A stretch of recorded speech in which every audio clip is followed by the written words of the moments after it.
What's it about? It's about, well, it's like a... we can't answer these questions. The album is, What do yeah. you mean you can't answer? We It's your can't album. answer them. No, because you see... Is it fast? Is it slow? Is it upbeat? The whole point of making records, and especially records that have no visual information to go along with them, no video, no nothing like that, right, is that people can use their imaginations when they listen to it, and they can interpret it how they want. They can experience the music in a way they want. If we start, dishing out in the interpretation or meanings for people, then it has the whole reason for it existing is That's fascism. Well, what do you like to do?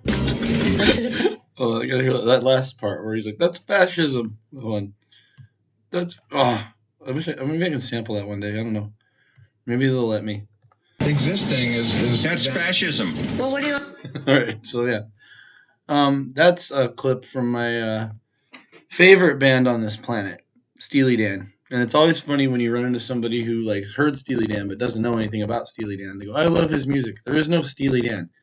The band was named after a fucking dildo in a book called Steely Dan. It's a William Burroughs book, but which I haven't read. Maybe I would. It was their era, their time. And there's a lot of interesting contrasts between their era in music, where you could you got corporate backing and you could spend all this time making the perfect track. And nowadays, to be an artist like this guy, fuck these fucking, I don't care about that shit. All right, I gotta turn that off.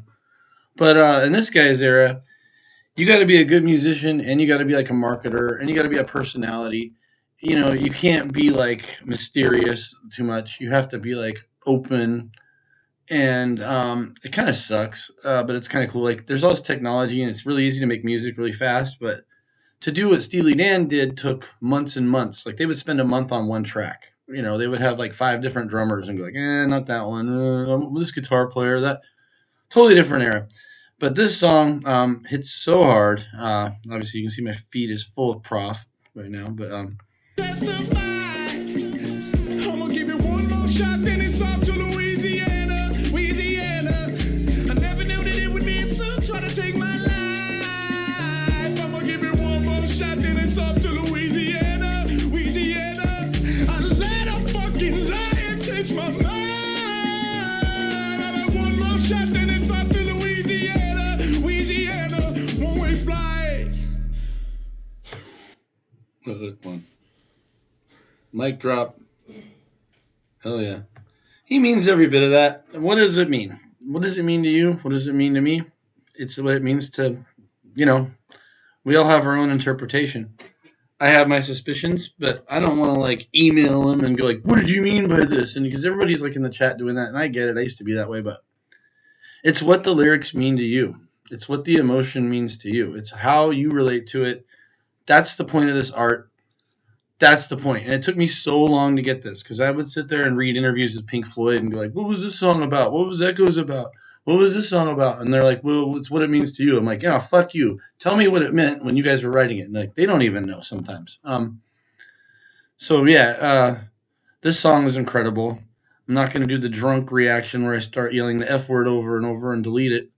Yeah, if you saw that, I didn't mean you personally, whoever you think you are. But I was pissed. I listened to this song a million times. It really hit emotionally. It's still kind of I'm uncomfortable with this song.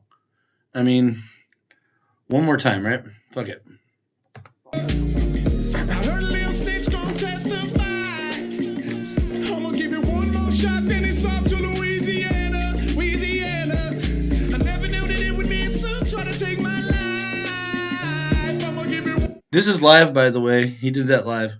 one more shot, then it's off to Louisiana, Louisiana. I let a fucking lie change my mind. I let one more shot, then it's off to Louisiana, Louisiana. One-way flight. Now, the beautiful thing about this track is that I think he did it intentionally this time. Let's give him a little dignified walk off here. I like Prof a lot. So, The thing about this song that I like, he talked about how he was doing like a live where he talked about the song and how like it was distorted when they recorded it. He like screamed a little too loud into the mic, and it clipped, and it was like, oh, you're not supposed to do that. But he's like, leave it, like that was it. That was the take, like I ain't doing a better one, and it does, I'm not doing 5 more of these.